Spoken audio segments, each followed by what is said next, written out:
Глава 1. Магия древности. Вместо введения. Дон Хуан неоднократно повторял, что все, чему он меня учит, является плодом обработки определенными людьми того, что они видели и визуализировали.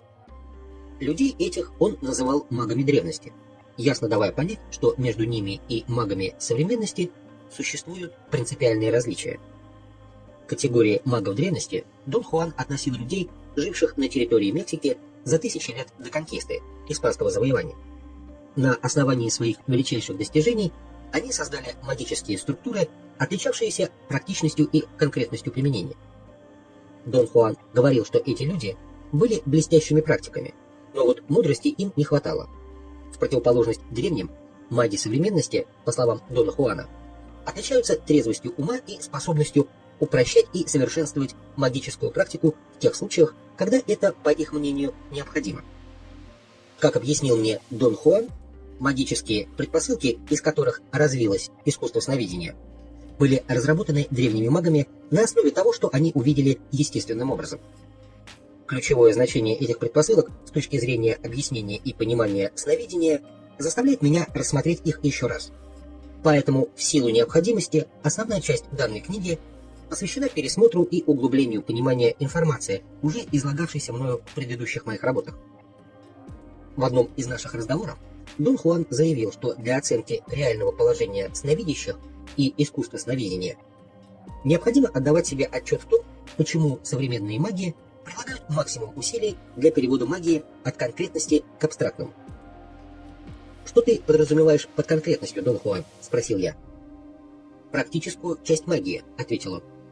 «Навязчивую фиксацию ума на практических методах и приемах, позволяющих влиять на других людей, что, впрочем, не всегда удается». «А о чем ты говоришь, когда ведешь речь об абстрактном?» «О поиске свободы, неограниченной привязанностями и наваждениями свободы восприятия во всем доступном человеческому существу диапазоне. Я говорю, что маги современности стремятся к абстрактному потому, что они стремятся к освобождению. Конкретные достижения их не интересуют, ибо у них, в отличие от магов древности, нет никаких социальных функций. Ты никогда не встретишь современного мага в роли официального ясновидца или придворного чародея. То есть ты хочешь сказать, Дон Хуан, что для современных магов прошлое не имеет никакого значения? Ну как же не имеет? Безусловно имеет. У прошлого есть некий оттенок, который нам совсем не нравится. Лично для меня это темнота и истощение разума. Мне нравится беспредельность мысли. Однако, независимо от того, что мне нравится, а что нет, я должен отдать должное магам древности, ибо они первыми обнаружили все то, что мы знаем и используем сегодня. Дон Хуан объяснил, что важнейшим из достижений древних магов было обнаруженное ими умение воспринимать энергетическую сущность предметов, существ и явлений. Это глубинное прозрение имело столь существенное значение, что превратилось в основную предпосылку всего магического искусства. В наше время, подчиняя всю жизнь дисциплине и постоянно тренируясь, маги целенаправленно обретают способность воспринимать сущность вещей. Способность эту они называют видением. Какое значение для меня могла бы иметь возможность воспринимать энергетическую сущность вещей? Как-то спросил я Дона Хуана. Это значит, что ты смог бы непосредственно воспринимать энергию, ответил он. Отбросив ту часть восприятия, которая связана с социальными интерпретациями, ты сможешь воспринимать внутреннюю сущность чего угодно. Все, что мы воспринимаем, есть энергия. Но поскольку мы не способны воспринимать ее непосредственно, без интерпретаций, мы обрабатываем результаты восприятия, подгоняя их под определенный шаблон. Этот шаблон и есть социально значимая часть восприятия, которую надлежит выделить и изолировать. Почему я должен ее изолировать? Затем, что она целенаправленно уменьшает объем потенциально возможного восприятия, заставляя нас быть уверенными в том, что реально существующее ограничено шаблоном, под который мы подгоняем свое восприятие. Я убежден, что для выживания человечества людям необходимо срочно изменить саму социальную основу своего восприятия. А какова социальная основа восприятия, Дон Хуан? Физическая определенность. Уверенность в том, что мир состоит из отдельных конкретных объектов. Я называю это социальной основой, потому что каждый человек прилагает серьезнейшие усилия, яростно пытаясь удержать свое восприятие мира в общепринятом русле. А как же тогда следует воспринимать мир? Все есть энергия. Вся Вселенная — это энергия. Должна измениться социальная основа нашего восприятия. Само качество физической определенности должно стать иным. Нам следует обрести уверенность, именно физическую уверенность в том, что не существует ничего, кроме энергии. Необходимо совершить усилия, достаточно мощные для того, чтобы изменить русло восприятия, заставив нас воспринимать энергию как энергию.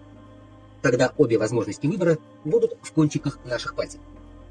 Но возможно ли воспитать людей таким образом? Спросил я. Дон Хуан ответил, что это возможно.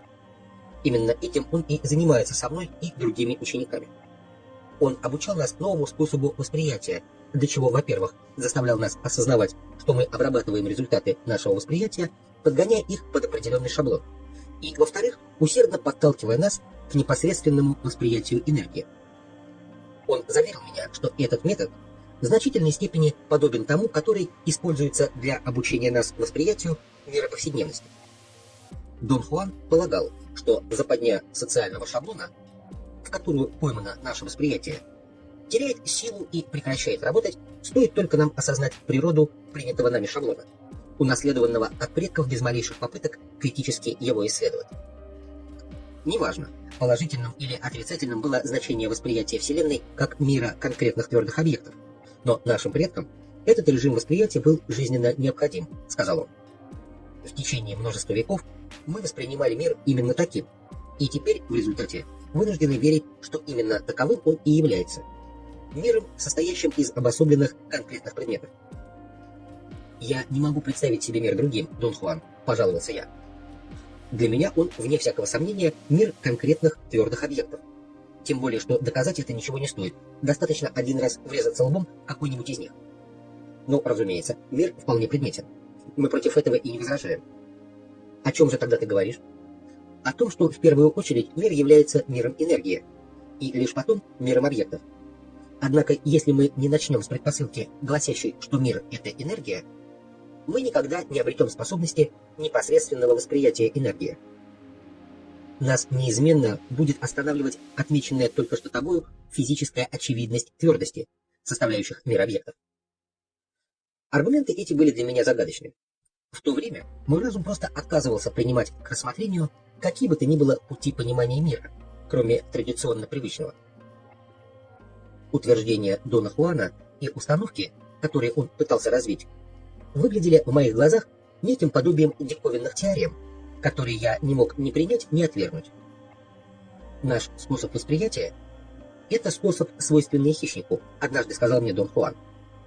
Очень эффективный метод оценки и классификации добычи и степени опасности. Но это не единственный доступный нам способ воспринимать. Существует другой тип восприятия, с которым я и пытаюсь тебя познакомить. Восприятие сущности всего, непосредственное восприятие энергии. Восприятие сути всего заставит нас совершенно по-новому понять, классифицировать и описать мир.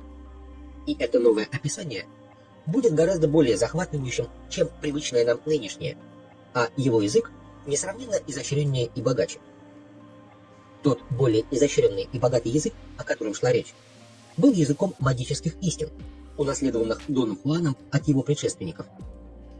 Термины и понятия, присущие этому языку, не имеют под собой никакого рационального обоснования и никак не соотносятся с привычными фактами мира нашей повседневности, но являются самодостаточными истинами, совершенно очевидными для магов, способных непосредственно воспринимать энергию и видеть внутреннюю суть всего.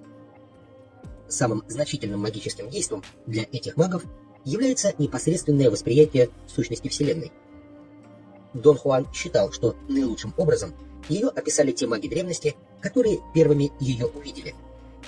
Они говорили, что сущность Вселенной напоминает светящиеся нити, протянувшиеся во всех мыслимых и немыслимых направлениях, из бесконечности в бесконечность. Светящиеся волокна, обладающие собственным непостижимым для человеческого ума самоосознанием. После того, как древние видящие увидели сущность Вселенной, они научились видеть энергетическую сущность человеческих существ. Дон Хуан говорил, что они описали человеческие существа как яркие образования, формой напоминавшие гигантские яйца. Эти образования назвали светящимися коконами. Когда маг видит человеческое существо, продолжал Дон Хуан, Он видит громадное светящееся образование, которое при перемещении оставляет глубокую борозду в энергетическом поле Земли. Оно как бы плывет, волоча за собой наподобие хвоста, спахивающий Землю стержневидный корень. Дон Хуан полагал, что наша энергетическая форма изменяется с течением времени. Он говорил, что любой видящий, в том числе и он сам, гораздо чаще видит людей не в форме яиц, а в форме шаров, а иногда даже в форме чего-то прямоугольного, подобного надгробной плите. Но иногда по неизвестным для магов причинам им попадаются люди, чью форму они видят как яйцо. Дон Хуан предполагал, что люди, обладающие в наше время яйцеобразной формой, больше соответствуют по своей структуре людям древности. В ходе изложения своего учения Дон Хуан неоднократно повторял и разъяснял то, что он считал решающей находкой, сделанной магами древности. Он называл это критической характеристикой человеческого существа, как светящегося шара, и описывал в виде круглого пятна особо интенсивной светимости, размером с теннисный мяч, постоянно располагающегося внутри светящегося шара вровень с его поверхностью на расстоянии 2 футов позади правой лопаточной кости тела человека. Поскольку поначалу у меня были проблемы с визуализацией всего этого, Дон Хуан объяснил, что светящийся шар гораздо больше человеческого тела, и что пятно интенсивной светимости является частью этого энергетического шара. Располагается это пятно на уровне лопаток, на расстоянии вытянутой руки от спины человека. Дон Хуан сообщил мне, что, увидев, как работает это пятно, древние маги назвали его точкой сборки. «И как же работает точка сборки?» — поинтересовался я. «Она обусловливает наше восприятие», — ответил Дон Хуан. Древние маги видели, что именно там, в этой точке, собирается восприятие человеческих существ. Увидев, что подобным пятном светимости повышенной интенсивности обладает любое живое существо, древние маги пришли к заключению, что вообще любое восприятие, каким бы оно ни было, формируется как раз в этом месте. Что именно из того, что видели маги древности, привело их к заключению, что восприятие имеет место в точке сборки? — спросил я. Он ответил, что, во-первых, они увидели, что непосредственно через точку сборки проходят лишь очень немногие из миллионов светящихся нитей Вселенной. Это и неудивительно, ведь размер точки сборки относительно мал по сравнению с целым. А во-вторых, они увидели, что точка сборки всегда окружена дополнительным сиянием сферической формы, немного больше нее по величине. Этим сиянием значительно усиливается свечение нитей, непосредственно проходящих через него. И, наконец, они увидели еще две вещи. Первое. Точки сборки человеческих существ могут изменять свое положение. И второе. При нахождении точки сборки в привычном положении восприятие и осознание человека производили впечатление нормально.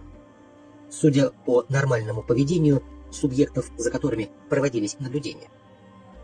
При смещении же точки сборки и окружающего ее сияния с привычного места, поведение наблюдаемых субъектов становилось странно необычным, что казалось доказательством наличия изменений в их осознании, равно как и некоторой трансформации их способа восприятия.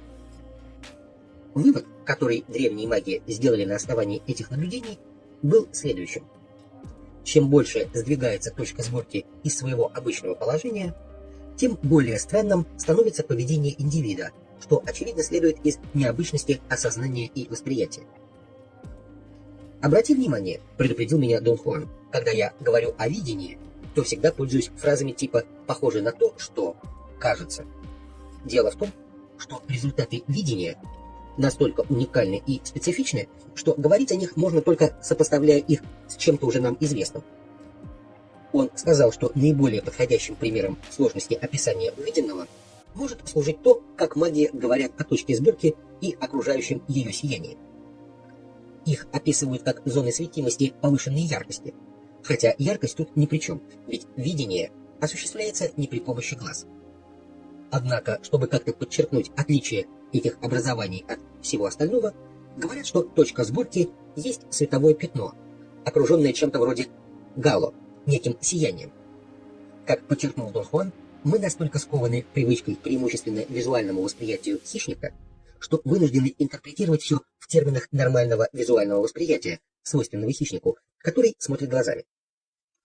Дон Хуан рассказал, что после того, как древние маги увидели точку сборки с окружающим ее сиянием и составили представление о их вероятной функции, они приступили к разработке объяснения.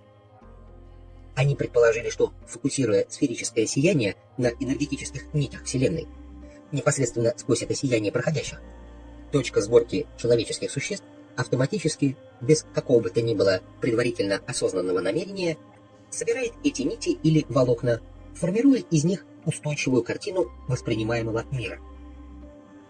Но каким образом волокна, о которых ты говоришь, могут быть собраны в устойчивую картину воспринимаемого мира? — спросил я. «Этого не может знать никто», — ответил Дон Хуан. «Маги видят движение энергии, но видеть ее движение недостаточно, чтобы сказать, как и почему это происходит». Дон Хуан утверждал, что после того, как они увидели миллионы сознательных энергетических волокон, проходящих через точку сборки, древние маги сформулировали постулат, гласивший: проходя сквозь точку сборки, волокна собираются в пучок под действием окружающего точку сборки сияния. Увидев, насколько сильно меркнет это сияние у людей, находящихся без сознания или при смерти, и как оно полностью исчезает у мертвецов, древние маги пришли к убеждению, что это сияние и есть свечение осознания. «Имеется ли точка сборки у трупа?» — поинтересовался я. Дон Хуан ответил, что у мертвого существа точка сборки бесследно исчезает, поскольку именно она, вместе с окружающим ее сиянием, является основным признаком жизни и наличия осознания. На основании своих наблюдений маги древности пришли к неизбежному выводу: осознание и восприятие неразрывно связаны друг с другом, с точкой сборки и окружающим ее сиянием. «Не может быть так, что древние маги ошиблись, когда пытались разобраться в том, что видели?» — спросил я. «Я не могу объяснить тебе почему, но маг никоим образом не может ошибиться, интерпретируя то, что видит», — ответил Дон Хуан тоном, не допускающим возражений. «Выводы, к которым древние маги пришли в свое время, могут оказаться неправильными сейчас, но лишь потому, что они давали свои интерпретации, будучи наивными и не имея подготовки, соответствующей нынешнему уровню понимания. Чтобы избежать подобных ошибок, маг, если он намерен заниматься интерпретациями, должен постоянно оттачивать свой ум».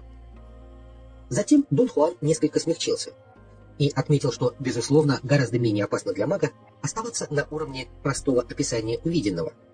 Но побуждение обобщать, интерпретировать, делать выводы и объяснять, пусть хотя бы самому себе, чересчур сильно, чтобы ему можно было противиться.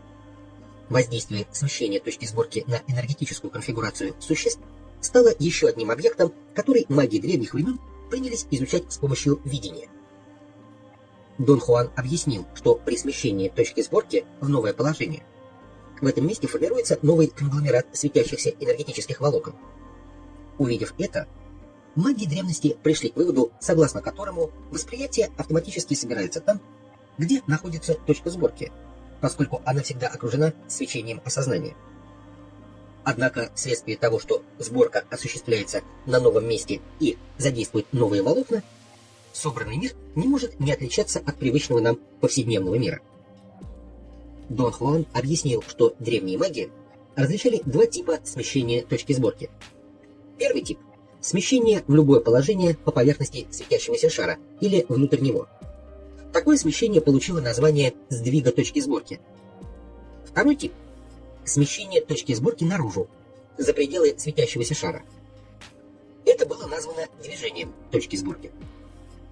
Маги древних времен обнаружили, что различием между сдвигом и движением определяется природа восприятия, формирующегося в результате смещения. Поскольку сдвиг точки сборки является ее смещением в пределах светящегося шара, миры, воспринимаемые вследствие этого, какими бы странно причудливыми они ни казались, принадлежат к человеческой сфере. Человеческая сфера составлена энергетическими волокнами, проходящими сквозь светящийся шар. В противоположность сдвигу, движение точки сборки является смещением ее в положение вне светящегося шара, в результате чего задействуются волокна, не относящиеся к сфере человеческого.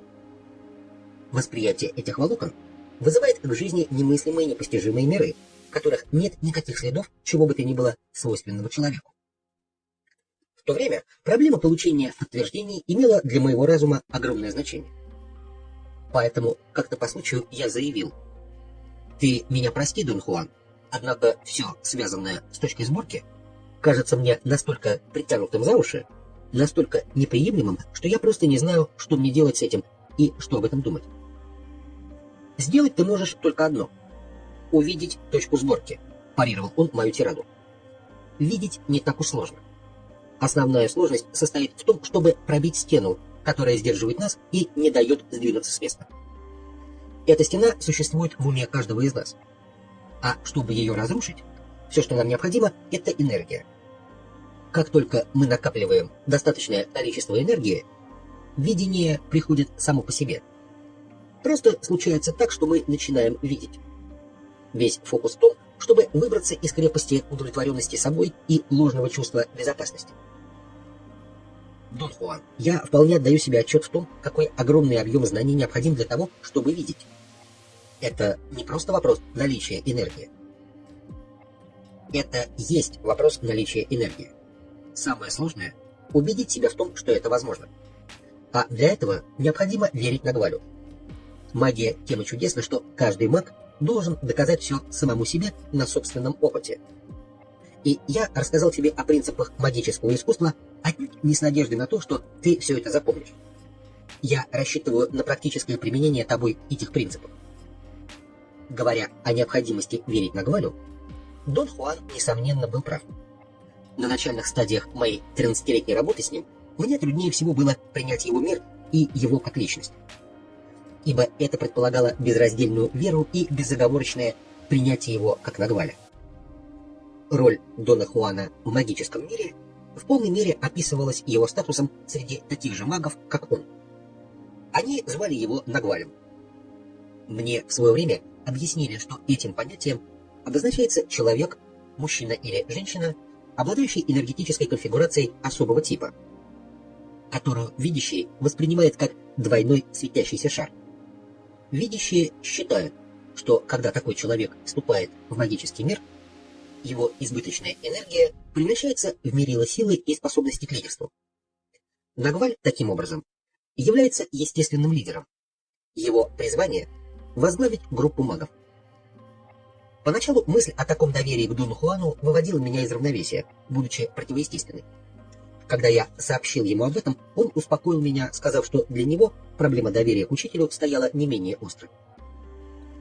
«Как-то я сказал своему учителю в точности то же самое, что ты мне», — сказал Дон Хуан. Он ответил, что без веры в Нагваля не может быть избавления от всего того, чем захламлена наша жизнь, и потому не может быть освобождения. Без сомнения, он был прав. Я еще раз выразил свое принципиальное несогласие. Я рассказал ему, что меня воспитывали в гнетущей обстановке религиозного фанатизма, и что это очень плохо на мне отразилось. Его же утверждения, равно как и утверждения его учителя, напоминали мне о догматах смирения и покорности, которыми я был сыт по горло с детства. «Твои слова о Нагвале звучат как догмат символа веры», — сказал я ему. «Ты можешь верить во что угодно», — возразил он. «Но факт остается фактом. Нет игры без Нагваля. Я это знаю, и я это говорю, так же, как и все Нагвали до меня. Но, как и я, они говорили это вовсе не из чувства собственной важности. И когда говорится, что без Нагваля не может быть пути, подразумевается лишь одно. Нагваль — человек особый, потому что он лучше кого бы то ни было способен отражать абстрактное, дух. Но и только. Все мы связаны с духом напрямую, и лишь опосредованно с человеком, который приносит нам послание духа. Я научился безоговорочно доверять Дону Хуану как Нагвалю. Как он говорил, это принесло мне чувство огромного облегчения и способность принять все то, чему он меня учил. При изложении своего учения Дон Хуан уделял особое внимание всему, связанному с точкой сборки. Однажды я спросил у него, имеет ли точка сборки какое-либо отношение к физическому телу. К тому, что мы обычно воспринимаем в качестве человеческого тела, точка сборки отношения не имеет, ответил он. Точка сборки является частью светящегося яйца, нашей энергетической сущности. За счет чего она смещается? Спросил я. За счет воздействия потоков энергии. Их генерируют энергетические всплески внутри или вне нашей энергетической формы. Как правило, формирование потоков непредсказуемо и происходит по случайным законам. Однако маги не только предвидят характер и поведение энергетических потоков, но и подчиняют их своему намерению. А ты сам ощущаешь эти потоки? Их ощущает каждый маг. Их чувствует и любое человеческое существо. Но обычные люди слишком заняты своими повседневными делами, чтобы обращать внимание на подобные ощущения. На что похоже ощущение энергетического потока? Легкий дискомфорт, мимолетная печаль, которая немедленно сменяется эйфорией. Поскольку ни печаль, ни эйфория не имеют объяснимой причины, мы обычно не склонны относиться к ним как к достоверному признаку того, что на нас накатывается неизвестное. Мы списываем это на счет необъяснимых и, в общем-то, не очень здоровых колебаний настроения. Что происходит, когда точка сборки сдвигается за пределы энергетической формы? Она зависает снаружи? Или как-то прикрепляется к светящемуся шару? Она вытягивает контур светящегося шара вовне, не разрывая его энергетических границ. Дон Хуан объяснил, что конечным результатом движения точки сборки является полное изменение энергетической формы человеческого существа. Вместо того, чтобы оставаться яйцом или шаром, она трансформируется в нечто напоминающее по виду курительную трубку. Конец мундштука – это точка сборки. Чашка – то, что осталось от светящегося шара. Если точка сборки продолжает движение, то в конце концов наступает момент, когда светящийся шар превращается в тонкую полоску энергии.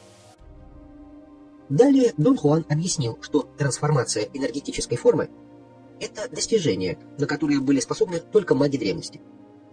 Я поинтересовался, оставались ли эти люди по-прежнему людьми после того, как их энергетическая форма изменялась. «Конечно же, они по-прежнему оставались людьми», — ответил Дон Хуан. «Но я думаю, что ты хотел бы знать, оставались ли они людьми здравого смысла, которым можно было бы доверять. На этот вопрос я бы ответил: нет, не совсем». Чем они отличались? Своими побуждениями. Нормальные человеческие цели, склонности и мотивы ровным счетом ничего для них не значили. Кроме того, их внешность тоже определенным образом изменялась. Ты имеешь в виду, что они переставали быть похожими на людей? Об этих магах очень сложно сказать что-либо наверное. Выглядели они, безусловно, как люди. На кого они еще могли быть похожи? Но в то же время они отличались от того обычного человеческого образа, который ты или я себе представляем. Но если бы ты попросил меня описать, чем именно они отличались, я не смог бы этого сделать и ходил бы кругами, как собака, которая пытается ухватить себя за хвост. Тебе самому приходилось с кем-нибудь из них встречаться, Дон Хуан? Да, с одним приходилось. Как он выглядел? На первый взгляд, как обычный человек. Необычным было его поведение. Что именно в нем было необычным? Могу только сказать, что его поведение было совершенно невообразимым, но не в смысле манеры себя вести.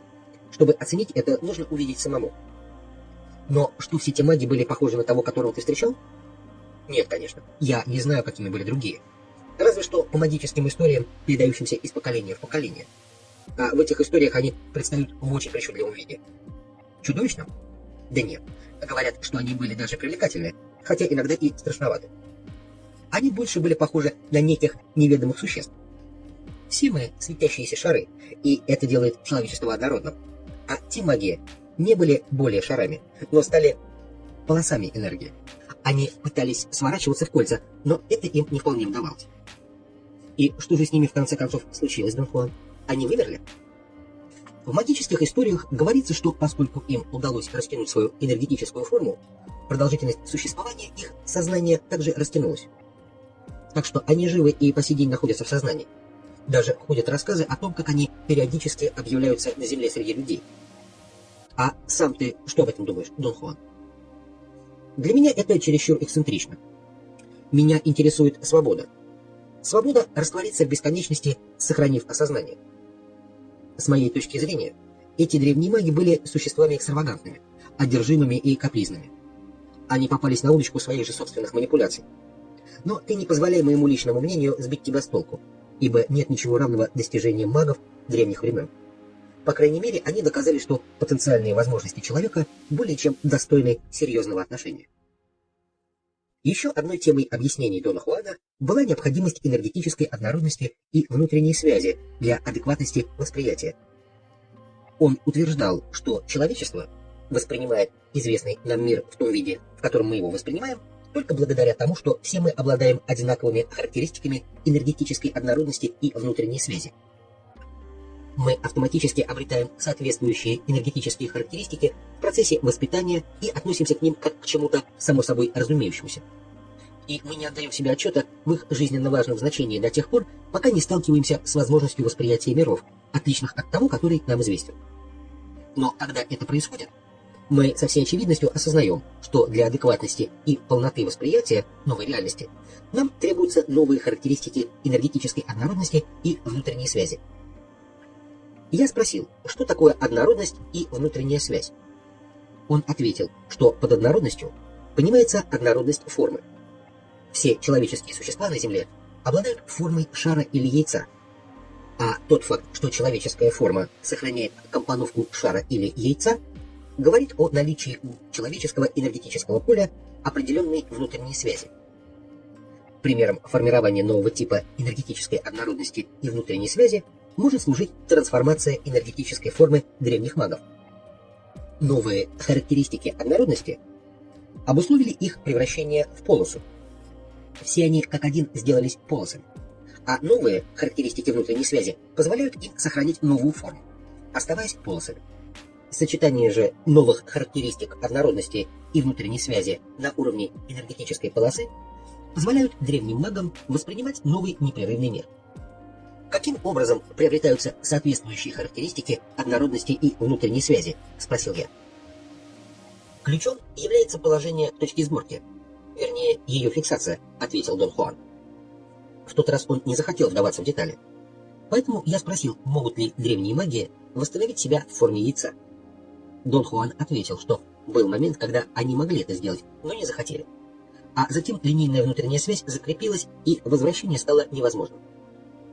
Но Дон Хуан полагал, что окончательная кристаллизация линейной структуры внутренней связи и невозможность возвращения были обусловлены их выбором, продиктованным жадностью.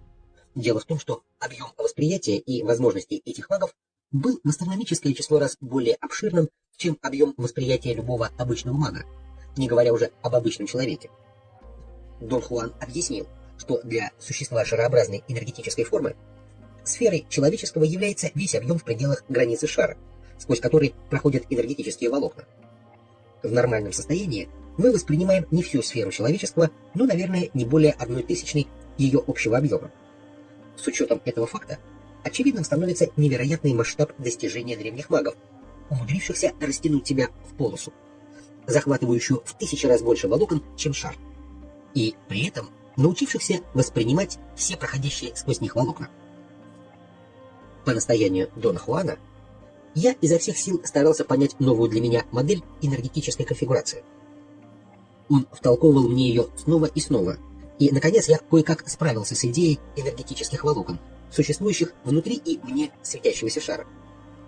Но как только я начинал представлять себе множество светящихся шаров, модель мгновенно разваливалась в моем уме. Я рассуждал так.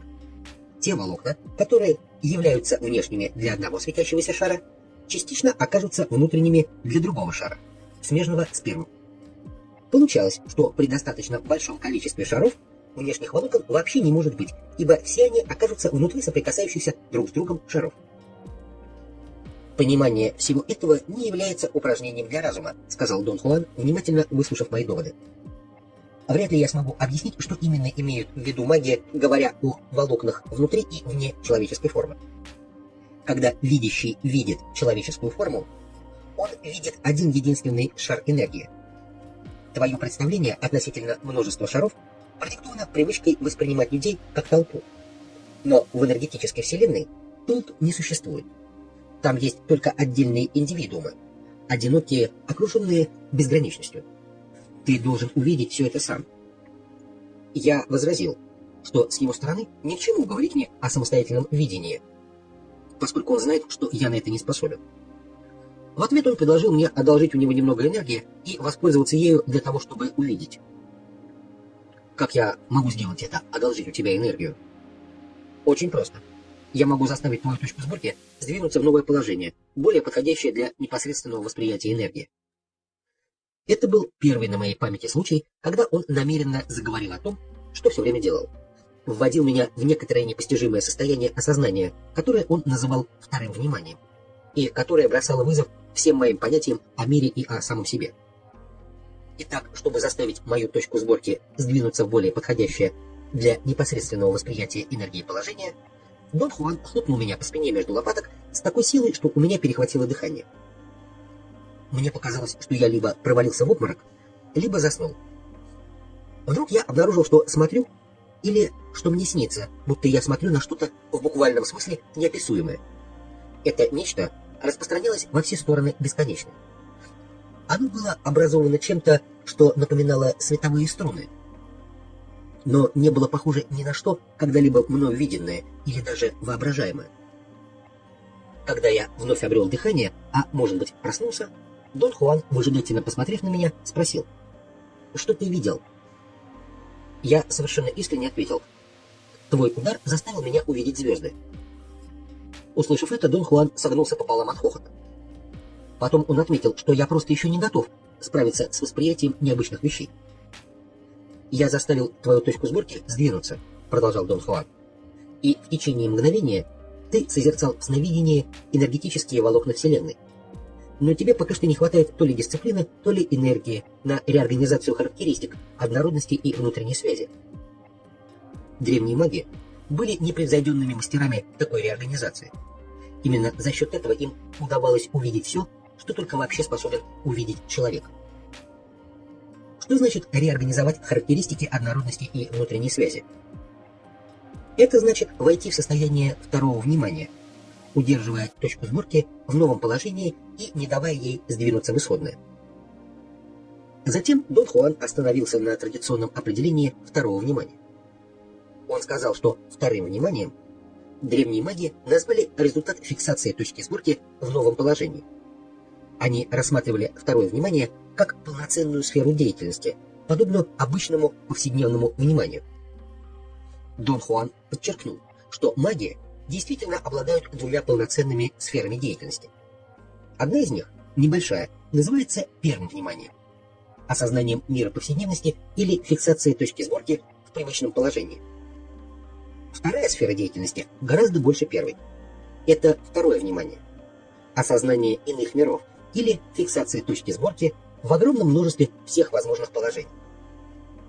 Применяя то, что он называл магическим маневром, Дон Хуан помогал мне переживать совершенно невероятные состояния. Маневр заключался в том, что он либо слегка похлопывал, либо сильно ударил меня по спине на уровне лопаток.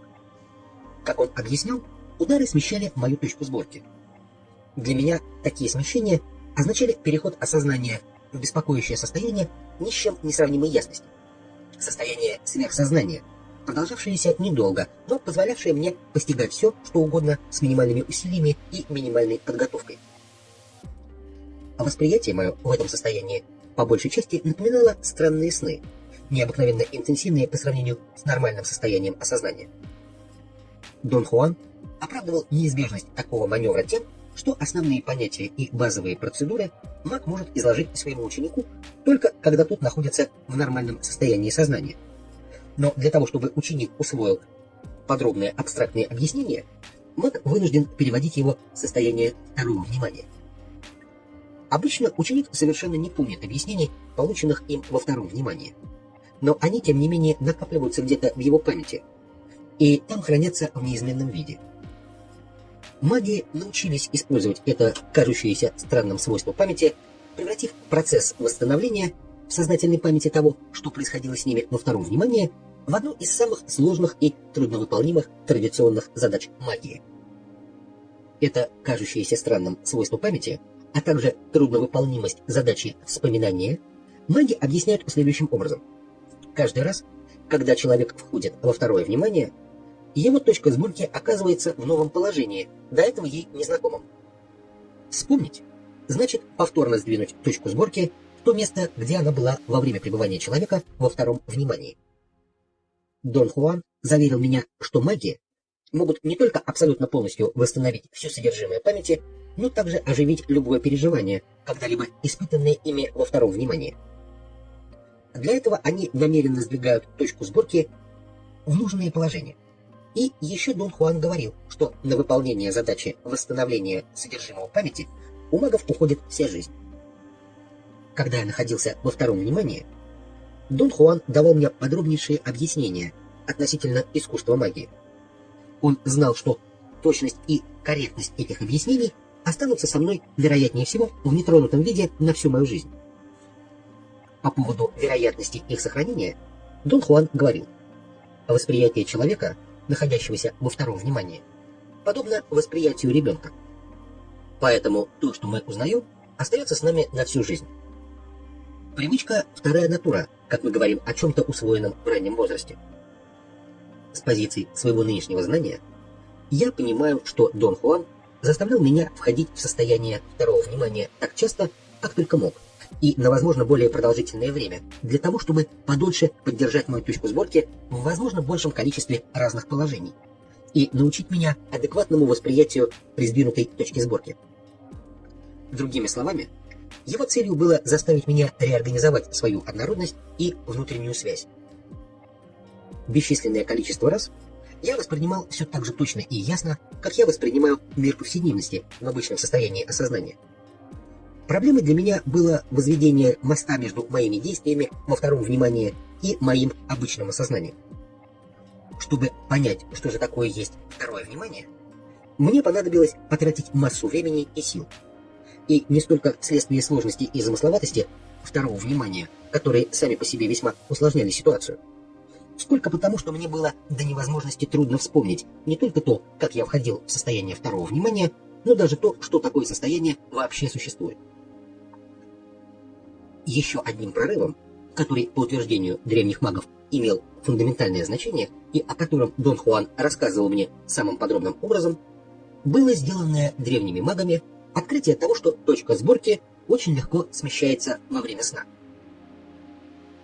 Это открытие повлекло за собой еще одно. Сны обусловлены смещением точки сборки. Маги древних времен увидели, чем значительнее сдвиг, тем более необычные сны видит человек, и наоборот, чем более необычные сны видит человек, тем значительнее сдвиг точки сборки. Дон Хуан рассказал, что эти наблюдения привели к разработке древними магами весьма экстравагантных приемов смещения точки сборки, таких как употребление внутрь растений, вызывающих изменение состояния сознания, а также использование с этой целью состояний голода, крайней усталости или стрессовых ситуаций. Особое же внимание они уделили разработке практики управления снами. Тем самым, вероятно, даже не подозревая об этом, они создали метод, получивший впоследствии название практики сновидения. Однажды Дон Хуан сформулировал наиболее адекватное с точки зрения магического искусства определение сновидения. Это произошло во время нашей с ним прогулки по главной площади в городе Оахака. Маги рассматривают сновидение как исключительно сложное искусство, сказал Дон Хуан. Искусство намеренного смещения точки сборки из ее привычного положения с целью расширения диапазона восприятия и углубления его интенсивности. И он рассказал, что в основу своего искусства сновидения древние маги видящие положили 5 особенностей энергетического потока человеческих существ. Во-первых, древние маги увидели, что те энергетические волокна, которые проходят непосредственно сквозь точку сборки, могут быть собраны в адекватное восприятие. Во-вторых, они увидели, что если точка сборки смещается в новое положение, то независимо от того, насколько мало ее смещение, сквозь нее начинают проходить новые, ранее не задействованные волокна. Тем самым изменяется осознание, и новые, ранее не задействованные поля энергии собираются в устойчивое связанное восприятие. В-третьих, они увидели, что когда человек видит обычные сны, точка сборки легко смещается в новые положения вдоль поверхности светящегося яйца и внутрь него. В-четвертых, они увидели, что можно заставить точку сборки смещаться в положение, находящееся вне светящегося яйца, в большой внешней вселенной. И в-пятых, они увидели, что посредством соответствующей дисциплины во время обычного сна и созерцания обычных сновидений можно выработать и систематически практиковать целенаправленное смещение точки сборки.